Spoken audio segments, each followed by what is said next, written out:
Appreciate it. Obviously, extremely excited about this opportunity. This is going to be something that we'll all enjoy watching, fans, players alike. And it all started back when Bryan came in last week, and sitting down and visiting with him.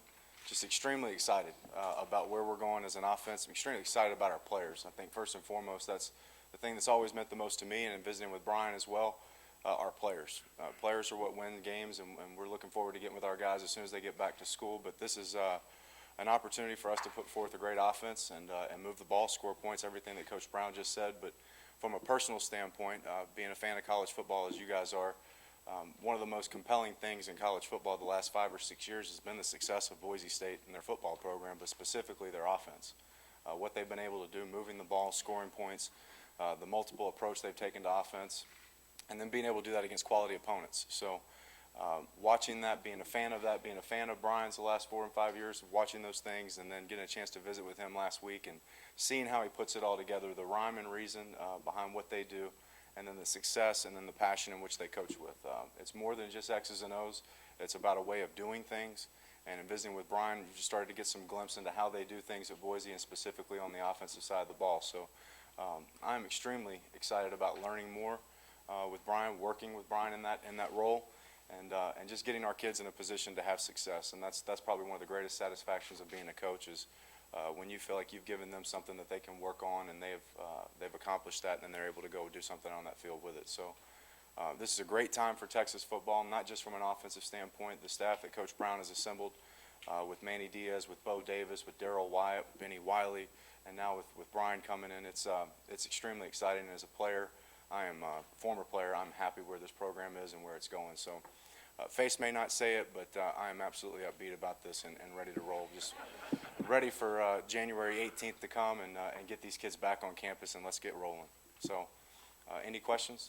We'll take a few questions from Major, and then he'll introduce Coach Harsin. Major, will you work with the running backs and the quarterbacks, or just the running backs? I'll work with the running backs. Major, talk about the Boise offense and how you think it fits the personnel here, and what. Well, there's a laundry list of things you look at when you see the Boise offense, not just the schemes, but the way they put their personnel groupings together to put the best players in the best situations to have success. There's certain roles that are created for certain players. It may be 3 or 4 or 5 plays, but it's a way to get that guy involved, get him in tune, and get him excited about football. There's not a lot of bystanders. There's multiple personnel groupings, multiple formations. If you look at our Wyoming game last year, they lined up in 26 formations against Wyoming. We lined up in 6 formations against Wyoming. So there's a lot of different looks that you're giving people, a lot of different personnel groupings. It's changing week to week. I think it's really hard to get a beat as a defensive coordinator. During the month of January, I went back and watched them against Virginia Tech. I went back and watched them against TCU, Nevada, Oklahoma in 06. And just really, like I said, it's stood the test of time. And it's been something that's 05, 06, 07, 08, 09, 10, and you just get to see that whole thing grow from year to year. And whether Zabransky's your quarterback or whether Kellen is your quarterback, you just see how that offense has maneuvered and always able to put the ball in playmakers' hands, and that's just simply our job. Talk about your perspective on how the last month went. Obviously, there's some people where you might not be here. You kind of just go into your thought process. Right. The whole thing about whether you'll be here, I'm going to be here. This is my university. I want to help get this fixed. And, I'm taking the same approach as Coach Brown. We just, as soon as we decided what we were going to do, and we got our feet to the ground, started working hard to assemble the best staff we could. And I'm glad that Coach Brown involved me in that role and allowed me to help him. It was a tremendous experience from a young coach's standpoint.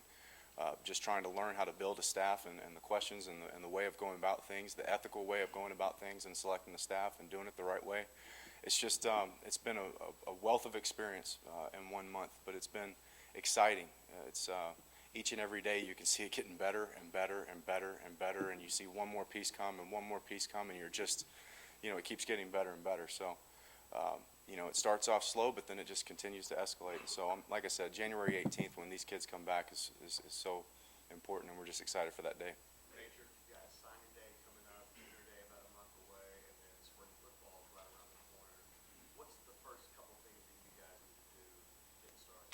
Well, what we want to do, and Bryan and I talked a little bit about that last night, is just some objectives and some goals, some things we want to see from our kids. Plays are plays. X's and O's are X's and O's, but there's some attitude things, philosophical things that we want to make sure that we're on the same page as a staff first, and then we can translate that to our players and an attitude that we want to go about working through the spring. We'll get to the plays, we'll get on the field, we'll learn the snap count and the cadence. Those are more of the easy things, but it's just kind of how do we want to do things? What do we want to be known for? And so we talked a little bit about that last night, and we'll continue to go over more of that. But that's really more or less the approach right now is what is our philosophy? What are those kids going to expect from us as a staff? Coach Brown talked about you guys want to be comfortable with whatever happened. Can you talk about what part along the process it became clear to you that co-OC was going to work out? And was it once you met Bryan, or had that been determined ahead of time? Can you just talk about the timeline of that? Well, obviously when you're going through a coaching process and selecting, there's so many different variables. There's so many different variables. Timing, this guy can't do this guy can, he's got a bio, he does, blah, blah, blah, blah, blah. So there's a lot of different things that go through it. But as Coach mentioned, the one name that kept coming up, and it's been a compelling story if you follow college football, is Boise State and what they've done on offense. So the idea to work with Bryan all along has been something that's been extremely interesting to me personally. And then when Coach approached me with the co-offensive title, I said, hey, I've done this before. I will help Bryan in every way that he needs help. And, as a coordinator, there's times where you need some help and there's times where you don't need help. And I understand that role, and so I want to help Bryan in installing this offense and whatever we need to do to just simply win games and do what's best for us here at Texas.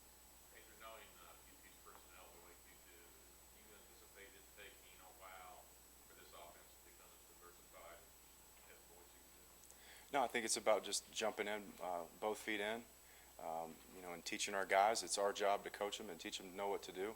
I don't think we're sitting here and saying, it's going to be 3 years or 4 years before we get where we want to get. That's just simply not good enough for us. We're going to jump both feet in and go after it. And I think personnel initially is a place where I can help Bryan to, this is this guy, this is that guy. But then after a while, his eyes will know what they're seeing, and then he'll be off and rolling. But initially, I think that's the best way I can help him is, all right, this is DJ Monroe, this is so-and-so, this is so-and-so. And then after that, he'll know what he's got, and we're rolling. Coaches, Boise's offense had never seen a Texas defense or OU defense. Well, they have, but. Should we strike that from the record? I correct myself. Anthony, I would get bashed for that, so you just take a deep breath.